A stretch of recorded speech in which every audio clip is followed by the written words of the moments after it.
I had a request by a viewer to do a video comparing the thickness of clear coats on different makes and models, and I will honor that today the best I can. Let's start with Tesla.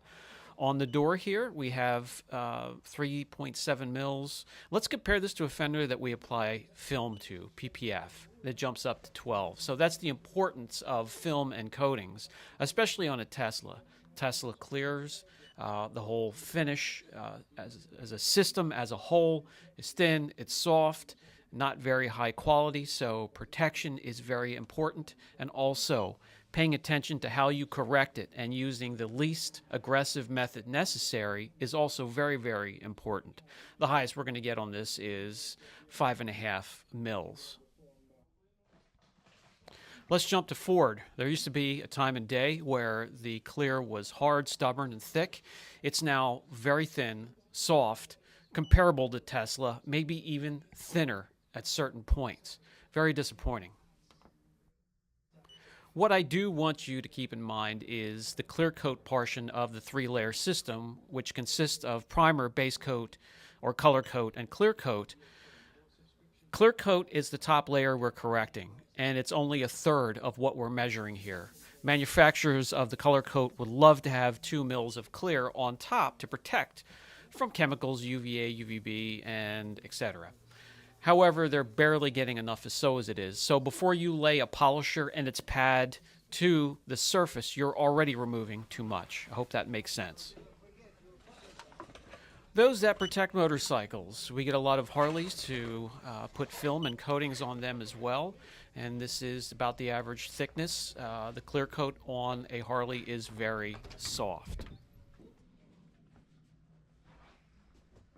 Heading outside, plenty to measure. We have a full house. It's the busy season. That's what it's like.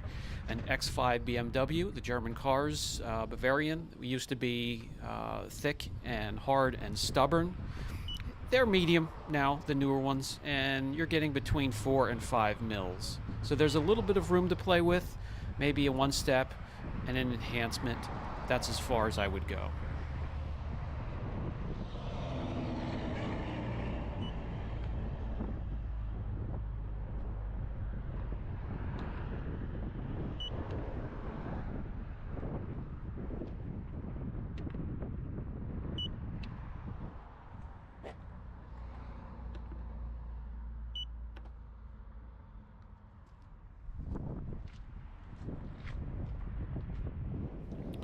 Jag, that's easy. Those are mostly all thin and soft. I have one bare panel exposed, replacing paint protection film on the quarter panel here, so I can give you a measurement on this panel.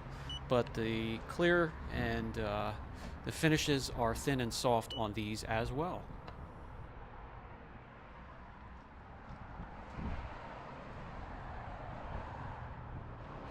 GMC and Chevy are quite similar. Chevy is a little thicker, a little bit more stubborn, if you will. So we're getting between 5.5 and 6, maybe 6.5 mils on the GMC, and you'll get sometimes even higher on a Chevy. These will be medium to hard, leaning towards hard for the most part.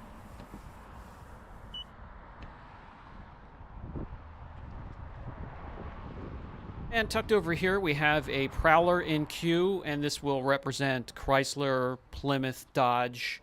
We get a lot of Chargers and Challengers, and they're the hardest of the clear, medium, leaning towards hard at times. You're in good shape with those. They normally have enough clear to do a good one step.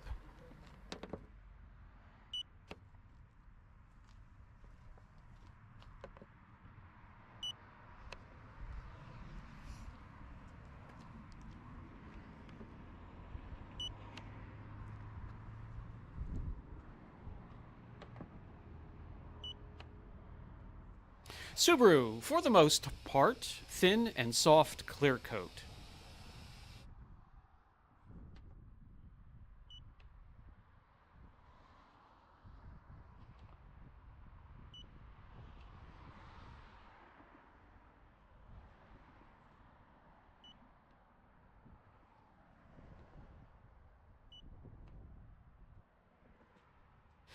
And finally, as I mentioned before, Chevrolet usually gives you some medium to hard clear coat that is rather thick.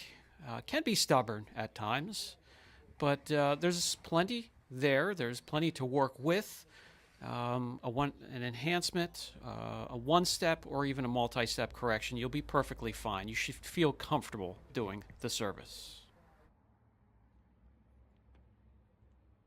I'm often recommended which paint depth gauge or gauges I recommend. I carry the Nicety here in my back pocket, so I carry that around. I also have a DeFelsco that will measure layers on top of plastic bumpers, fiberglass.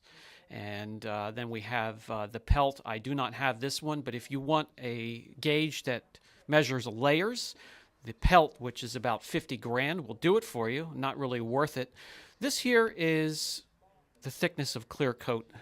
If they barely give us that, that's 2 mils. Just a fraction of the thickness of a Post-it, guys. That's why it's so important to pick a polisher and a pad and correction fluid that is the least aggressive. Do 3 or 4 test areas on each vehicle just to be sure. By the way, guys, that expensive Pelt gauge that measures layers, it's having a harder and harder time doing so with the clear coat being switched over from solvent to water-based, which is what they call a wet-on-wet layer, and it's hard for the gauge to tell those layers apart. So, yeah, it's what paint systems are coming to. I'm not a huge fan, but it is what it is. So if you have one-step polishes, such as 3D1 or Papa Cut, just surround yourself with quality pads, such as I have here, the Eurofiber 50/50 pad, a ultrafine DA from Roops, Lake Country's polishing pads, some cutting pads, and you'll be perfectly fine. I hope this helps, guys. If you have any questions, put them down in the comments section, and I'll catch you in the next video.